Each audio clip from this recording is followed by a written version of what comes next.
আমি শুধু ডালিয়া শুধু মুন্সিগঞ্জের না, আমি সমগ্র বাংলাদেশের।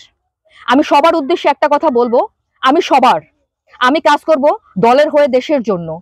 মুন্সিগঞ্জ জেলার টঙ্গিবাড়ি উপজেলার কাঠাদিয়া শিমুলিয়া ইউনিয়নের কৃতি সন্তান যুক্তরাজ্য বিএনপির প্রচার সম্পাদক ডালিয়া লাকরিয়া। স্বৈরাচার সরকার শেখ হাসিনার জুলুম নির্যাতনের কারণে দেশে আসতে পারেননি গেল 15 বছর। গত 2 সেপ্টেম্বর যুক্তরাজ্য থেকে বাংলাদেশে আসেন যুক্তরাজ্য বিএনপির প্রচার সম্পাদক ডালিয়া লাকরিয়া।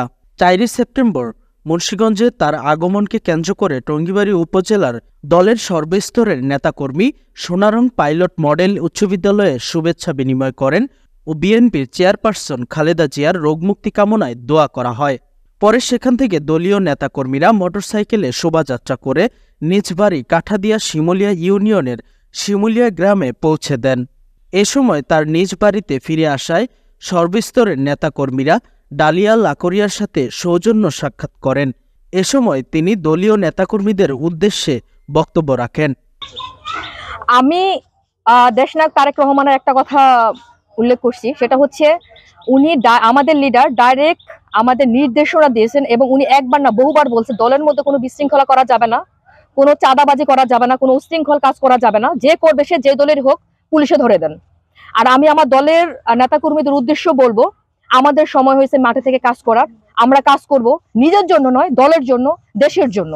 আমাদের নেতা একটা কথা শিখাইছে, দলের চেয়ে দেশ বড়।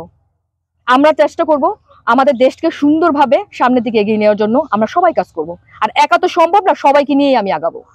এবং শহীদদের প্রতি নতুন প্রজন্ম, মানে নতুন স্বাধীন হয়েছে আমাদের দেশ।